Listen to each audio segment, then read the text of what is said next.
Epektibo na po ngayong araw ang mas mataas na multa para sa mga motorista na iligal na dumaraan sa EDSA busway. At hinarang at tinikitan nga sa operasyon ng MMDA ang ilang nahuli kaninang umaga. Sa EDSA Magallanes, nagbistulang parking lot ang isang bahagi ng EDSA busway sa dami ng mga motoristang nahuli. Naabala tuloy ang mga biyahe ng ilang pampasaherong bus.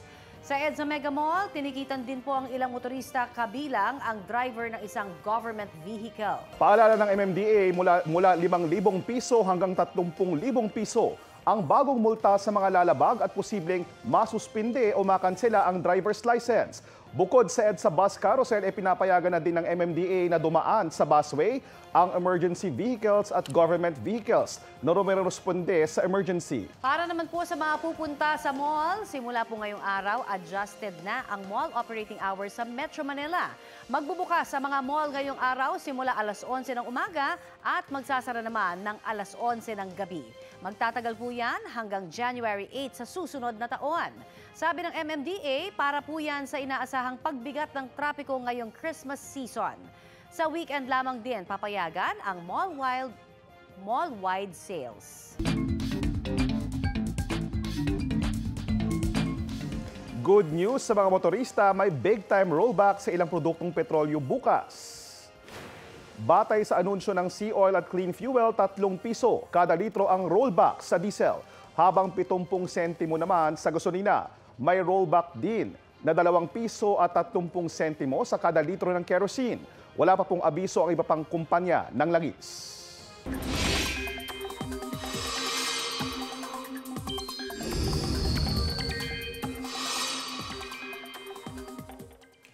Mga kapuso, nakataas ngayon ang thunderstorm advisory sa ilang bahagi ng Calabarzon. Ayon sa Pag-asa, apektado ang Rizal, Laguna, ilang bayan sa Batangas at Quezon. Tatagal ang thunderstorm advisory hanggang bandang alas 11 ngayong umaga. Manatiling alerto sa banta ng baha o landslide. Iba pa yan sa binabantayan nating low pressure area. Ang weather report naman tungkol dyan, ihahatid ko maya-maya. Balik kulungan ng isang lalaki matapos mahulihan ng libo-libong pisong halaga ng marijuana. Ang sospek itinangging sa kanya ang nakuhang iligal na droga. Balitang hatid ni James Agustin. Inaresto ng pulisya ang 38 anyos sa si Rostan Danico Owarga sa isang drug bypass operation sa Barangay Holy Spirit, Quezon City. Nung binalidate ng mga operatives natin yung information, saka natin ikinasa yung bypass operation. Kasi considered siya na top 1 ng station level natin, sir, na nasa drug watch list natin, sir. Nakuha mula sa kanyang nasa 1,025 gramo na umano'y marijuana na nagkakalaga ng 123,000 pesos. Inaalam pa raw ng pulisya kung saan kinukuha ng sospek ang droga. Ang karaniwang area of operation niya, sir, ay 2 barangay, Barangay Pasong Tumot, Barangay Holy Spirit, at yung karaniwang mga pinagbebentahan niya, yung mga kabataan natin, sir. Hindi po lahat sa akin yun. Wala po sa akin doon. Wala po nakuha sa akin. Yun po yung totoo ron. Kayo po ba yung nagbebenta? Hindi po. Dati nang nakulong noong nakaraang taon si Owarga dahil din sa kasong may kinalaman sa droga. Maharap ang sospek sa reklamong paglabag sa Comprehensive Dangerous Drugs Act. James Agustin, nagbabalita para sa GMA Integrated News.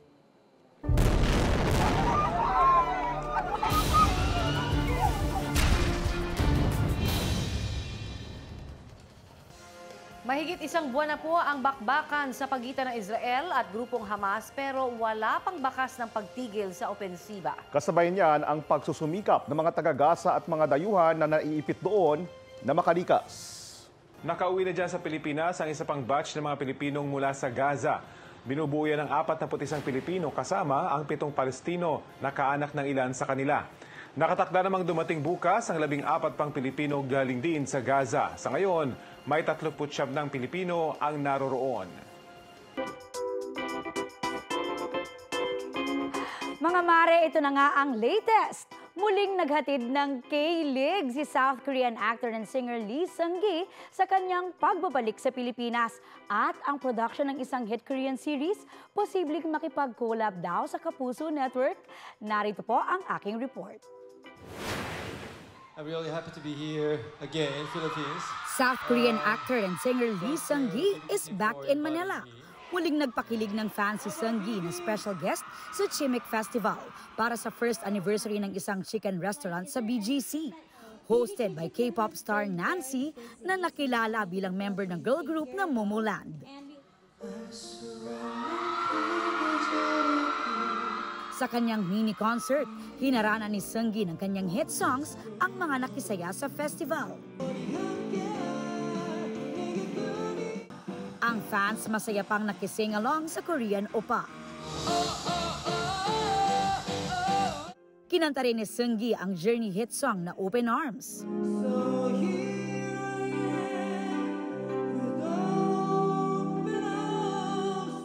Present sa event si former Ilocos Sur Governor Chavit Singson. Ang kanyang kumpanya na LCS Group ang nag-franchise ng popular Korean fried chicken chain. Ito yung kauna-unahan na yung festival, yung Chimay Festival means chicken and beer. So ito ang first at mas masaya sa next time.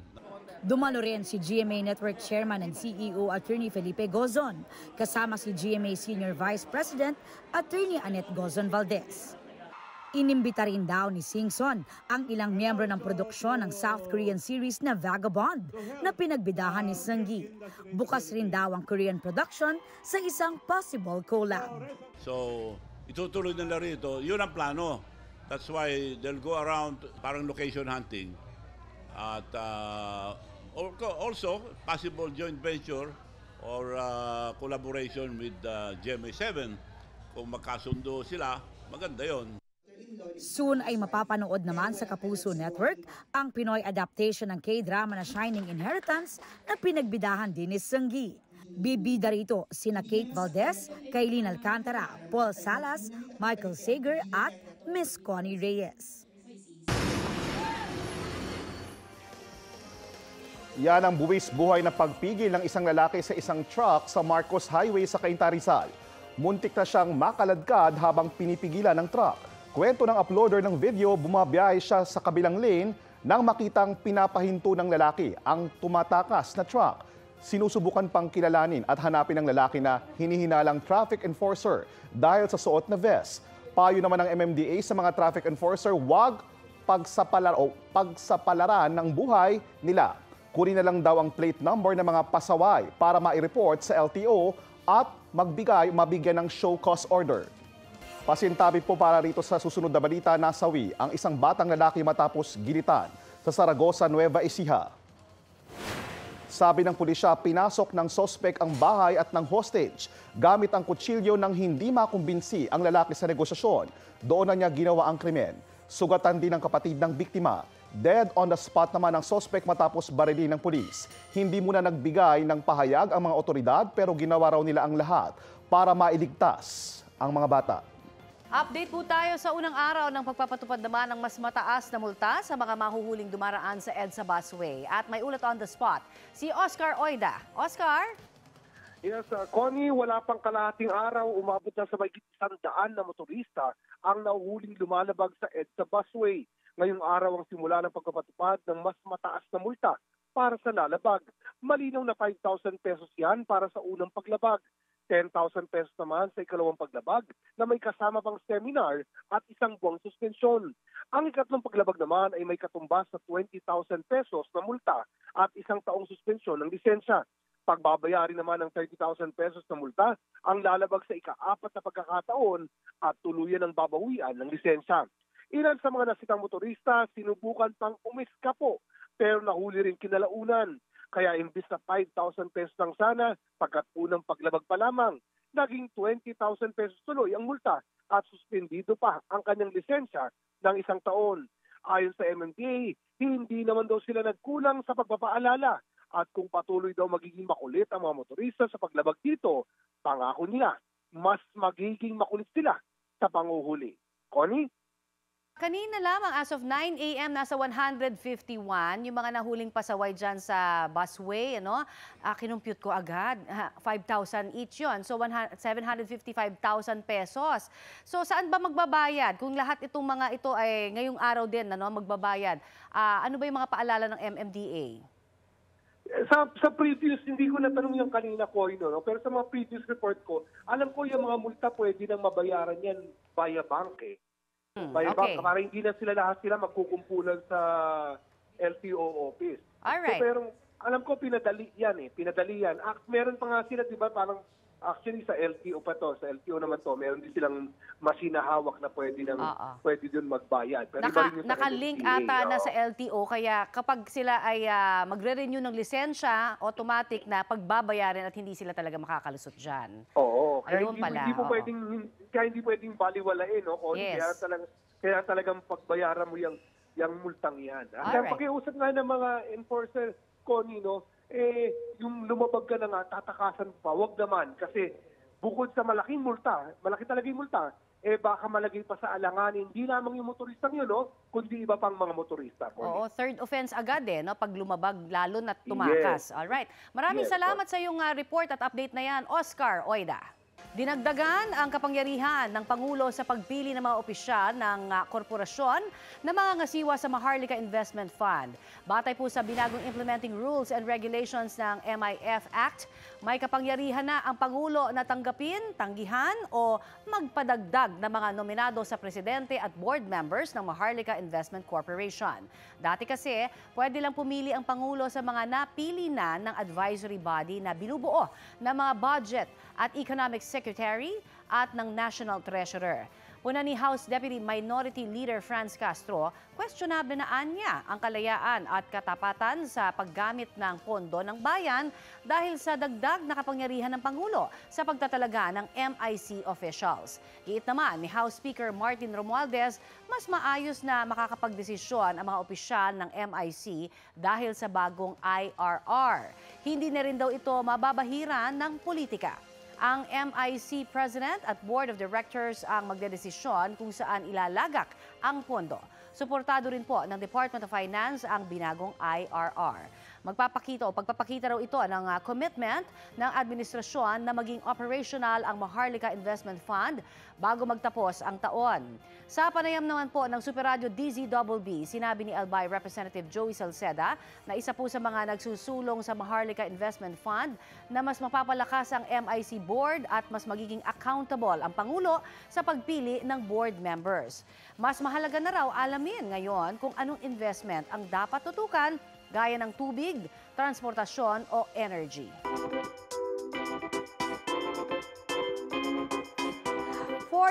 Days na lang bago ang Christmas, mga mare. O, nakapag-feeling blessed dance challenge na ba ang lahat? Kung hindi pa, let's do the newest dance craze ala Kapuso Stars.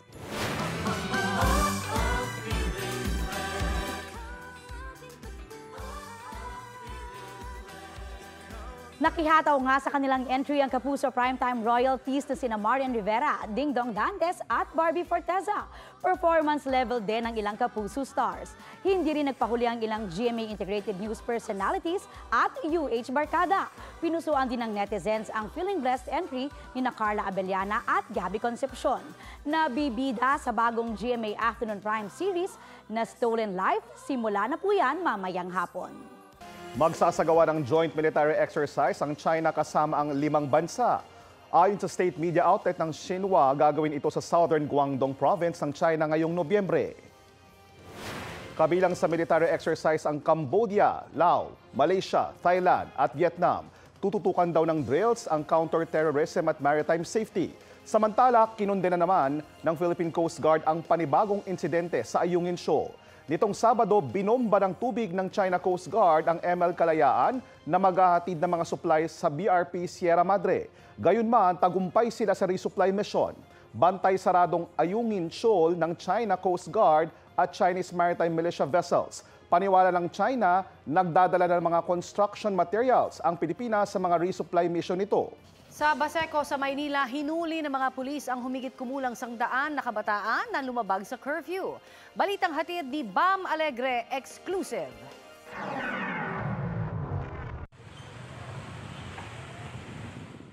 Pagsapit ng alas 10 kagabi, mahigpit na ipinatupad ng pulisya ang curfew sa Baseco, Maynila. Ang mga kabataan nakita sa lansangan, isa-isang tinipon ng pulisya at dinala sa covered court ng barangay. Layunin ng reach-out operation na ilayo sila sa mga street crime tulad ng mga riot, paggamit ng solvent, pati na rin sa inuman sa lansangan. Nung una pa lang pala, meron talaga tayo dito pinatutupad doon ng curfew. 10 o'clock po. 10 o'clock in the evening po, dapat ho, nasa loob na ho ng tahanan ng mga bata upang magkaroon ho ng magandang pag-iisip, malakas na pangangatawan at magkaroon ng magandang maging matalino ba sa eskwelahan. Humigit kumulang 100 ang dinala sa covered court. Mahigit kalahati sa kanila mga menor de edad. Kaagapay ng pulisya ang DSWD sa pagproseso sa mga nahuli sa operasyon. Isinailalim sila sa counseling, pati na ang kanilang magulang o guardian. Karamihan pinauwi na rin kalaunan.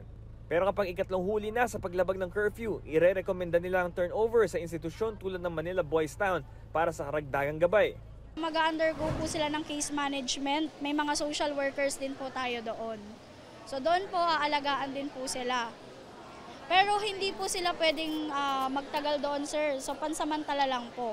Kaya po ang gagawin po naming mga social worker dito sa community is bibigyan po namin ng intervention yung mga magulang po nila, sir.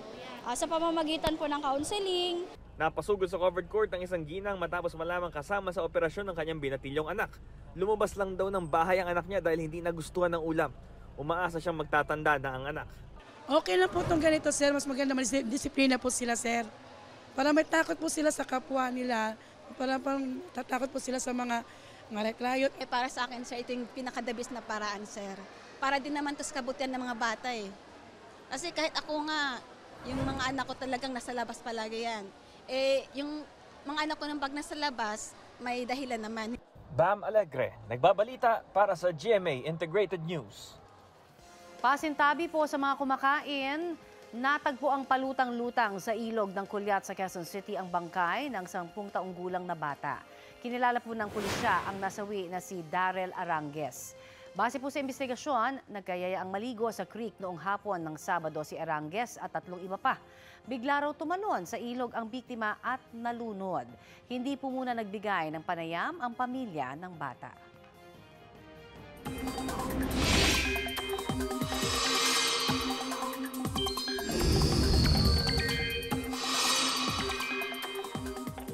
Mga kapuso, may binabantayan pong low pressure area sa labas ng Philippine Area of Responsibility. Namatan iyan ng Pag-asa, 1,400 kilometers silangan ng northeastern Mindanao. May posibilidad itong maging bagyo at pumasok sa PAR. Katunayan, itinuturing na ang nasabing LPA na bagyo ng Japan Meteorological Agency. Sa ngayon, wala pa itong epekto sa lagay ng ating panahon.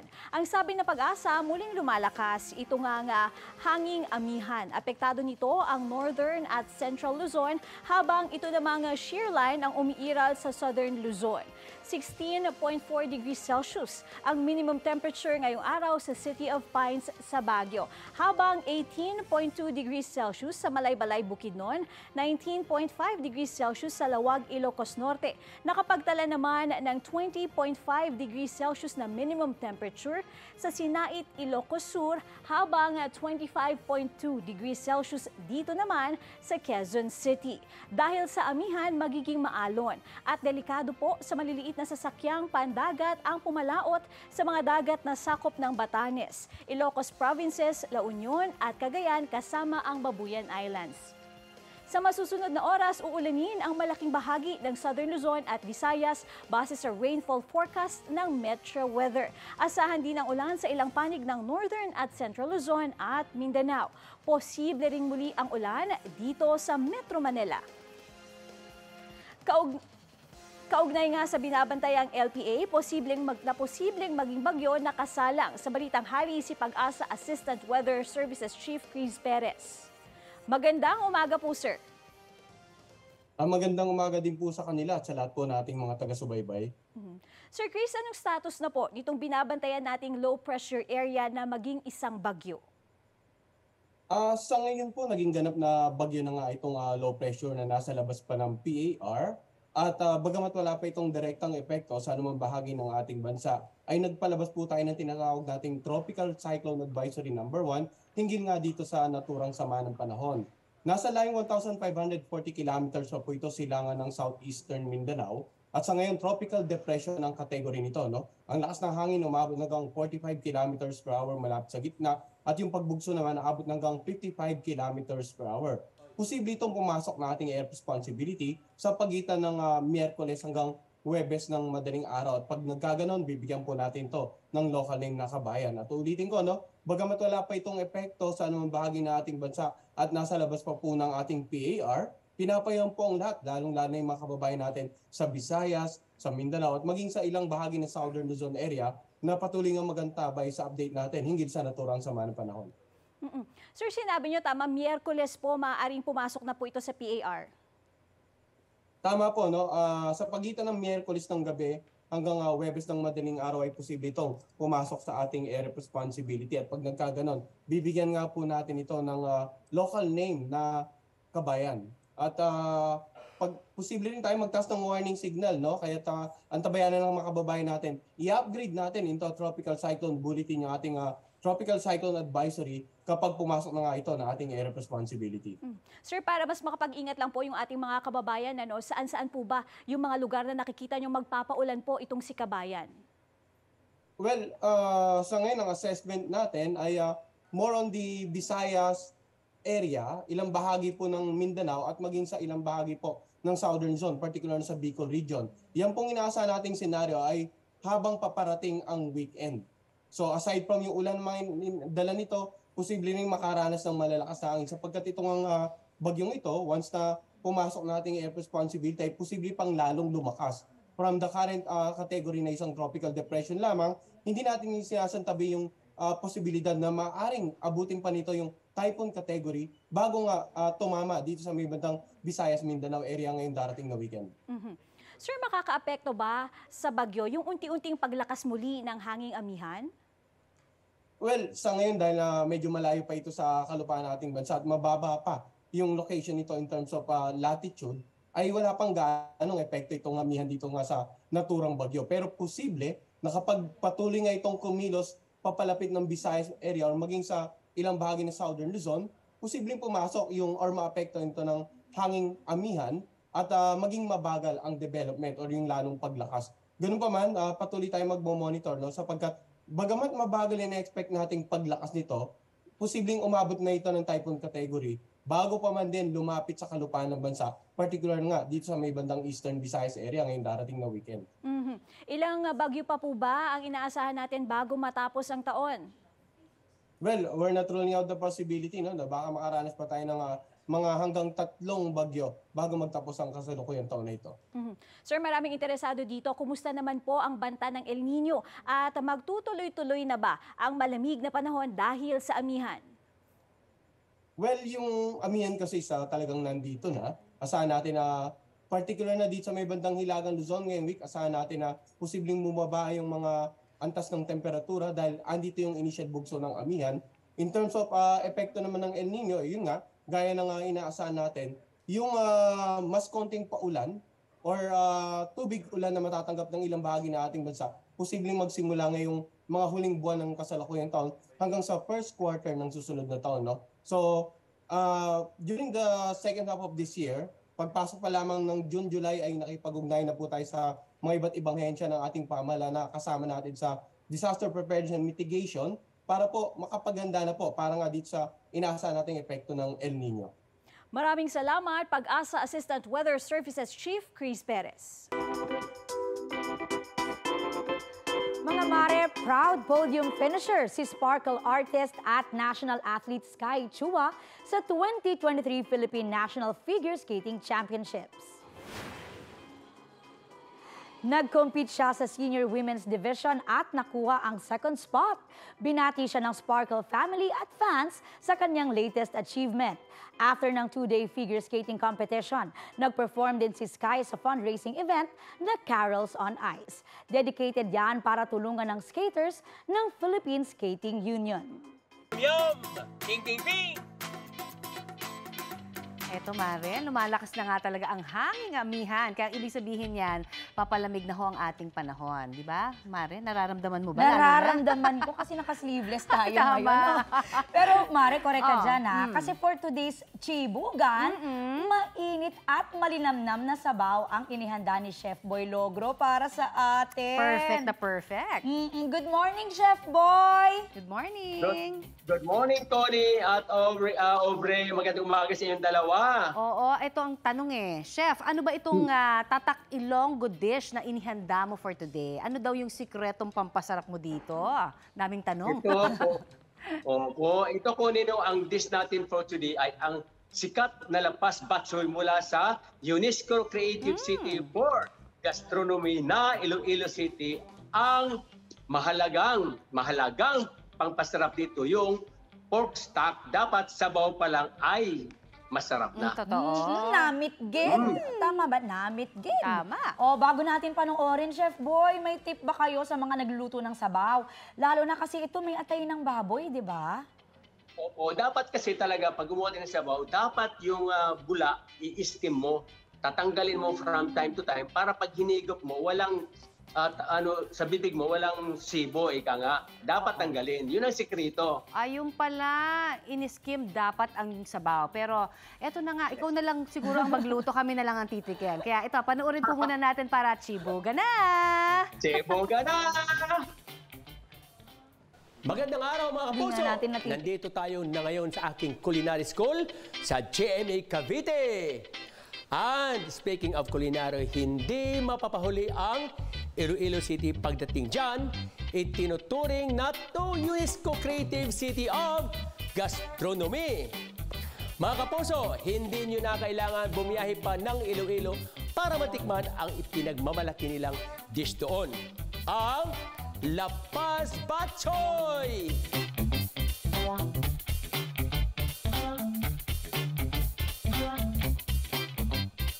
So first, tatantayin muna natin ang ating sibuyas. Yan! Lagyan natin yung mantika. Ilagay na kaagad natin ang sibuyas. Yan. And then meron tayong bawang. Ito naman bawang, hindi na kailangan na tatantarin ng pino-pino. Sa lapas, ganito lang sila. Ang iba, dinidikdik lang.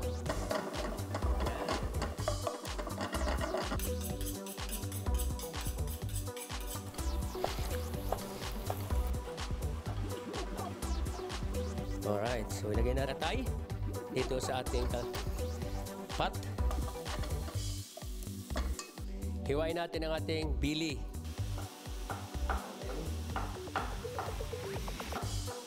Ilagay na rin natin to.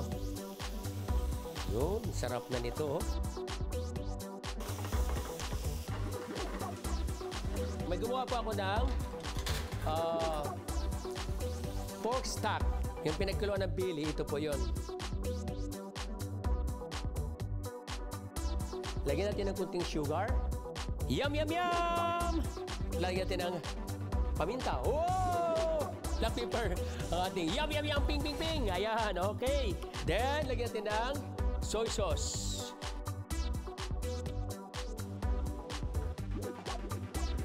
Alright, then ilagay natin po ang ating Mickey.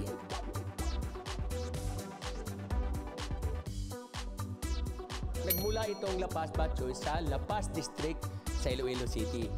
Hanggang sa kumalat sa ibang parte ng Pilipinas. Hanggang sa makilala bilang isa sa most popular Filipino soup dishes ng Pilipinas. Grabe, ha? Alright, next, lagyan natin ng shrimp.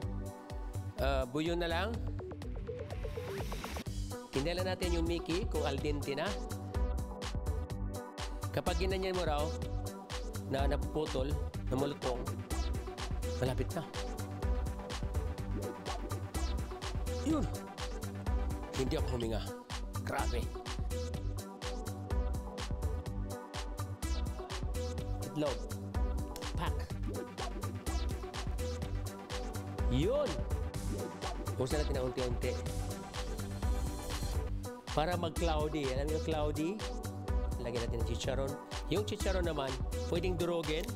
Lagyan natin ng Yum, yum, yum, yum, yum, yum. Ping, ping, ping, ping, ping, ping. Garlic. Lagyan natin yung spring onion para lalong gumanda. Yum, yum, yum, yum, yum, yum. Ping, ping, ping, ping, ping, ping, ping. Ito na ang ating lapas batsoy. Alright, tikman na natin.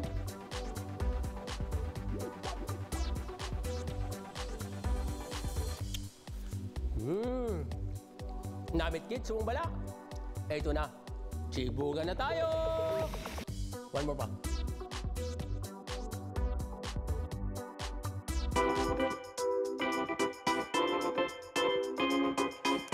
Mga mare, update naman tayo kay 2023 Miss Universe Philippines Michelle Marquez D sa El Salvador. Slaying si Maring Michelle while posing for a photo, suot ang pink dress sa isang fundraising event. Sa IG naman, nag-share siya ng moment sa isang charity event kasama ang batang si Catherine while doing art. Sa pagsabak naman ni Michelle sa day 3 ng rehearsals para sa Miss Universe, focused and elegant siya kasama ang iba pang mga kandidata. Mula opening number, self-introduction, swimsuit at long gown, gagawin ang coronation night ng Miss Universe 2023 sa November 18 sa El Salvador. Thankful naman si Michelle sa mga patuloy na sumusuporta sa kanya. Of course, this is not my personal battle, but it's the battle for the Philippines. This bayanihan is unreal. You really feel the presence of our fellow Pinoys. Nagpakita ang gila sina The Voice Generations coaches Chito Miranda at Julian San Jose sa impromptu performance nila ng Bagsakan.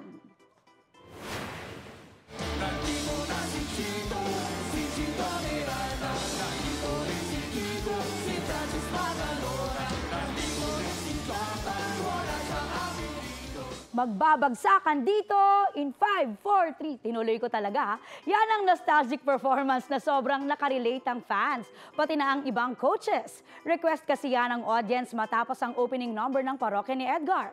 Intense naman ang episode kagabi dahil sa battle rounds. Panalo riyan ang sorority ng parokya ni Chito at vocal mix ng Stellbound. O mga mare, abangan ang susunod na battle round next week.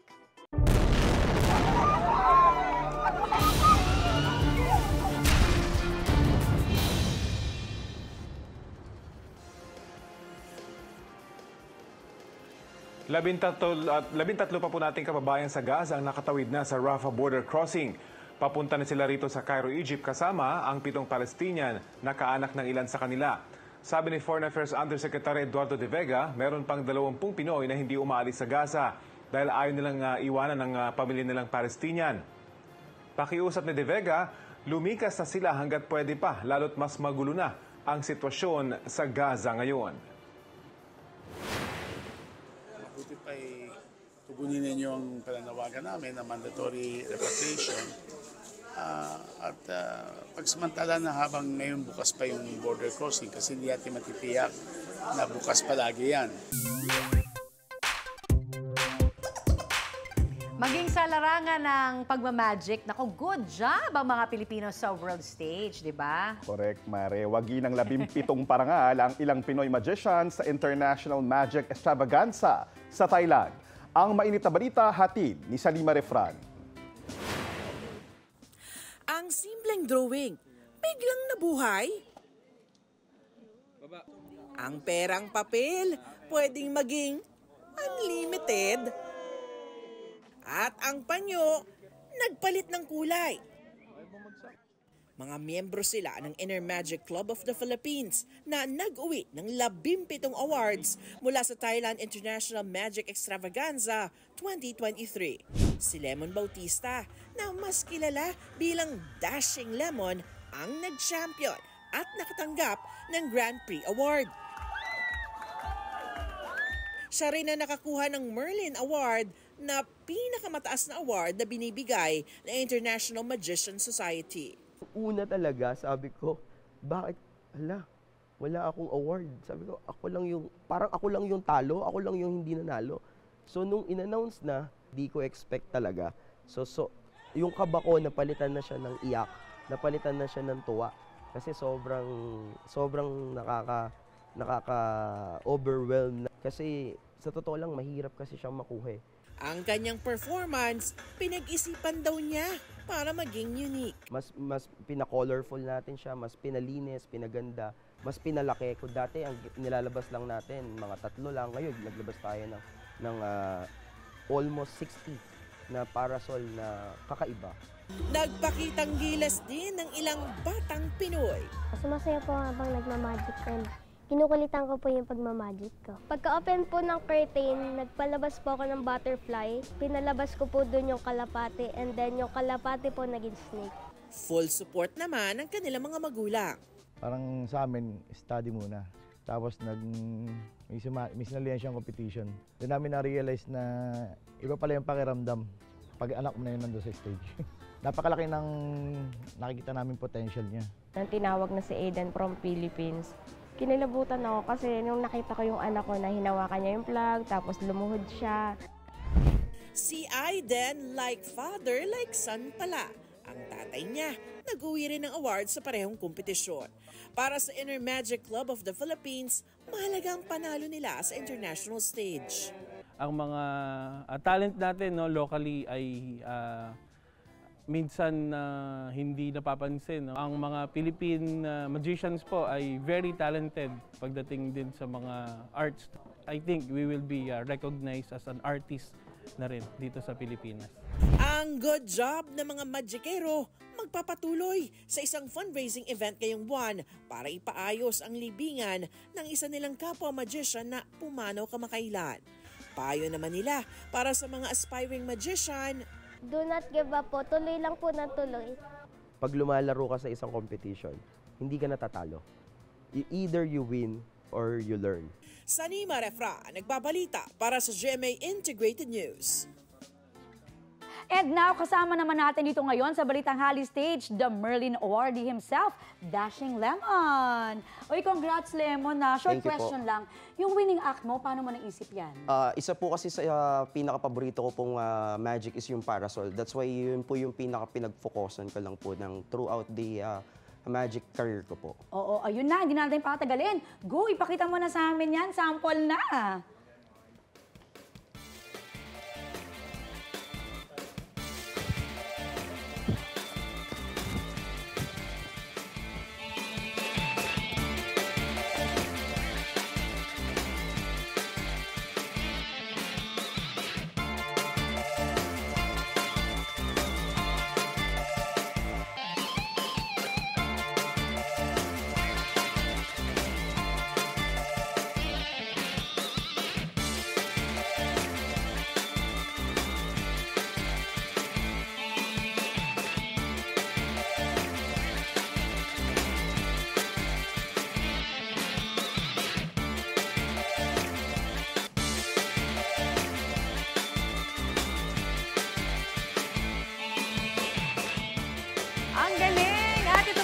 Balitang Hali, bahagi kami ng mas malaking misyon. Ako po si Connie Sison. Sa ngalan ni Rafi Tima, ako po si JP Soriano. Kasama niyo rin po kami, Katrina Soy. At Aubrey Carampel. Para sa mas malawak na paglilingkod sa bayan. Mula sa GMA Integrated News, ang News Authority ng Filipino. Mga kapuso, para sa mga maiinit na balita, mag-subscribe sa GMA Integrated News sa YouTube. Sa mga kapuso abroad, subaybayan niyo po kami sa GMA Pinoy TV at sa www.gmanews.tv.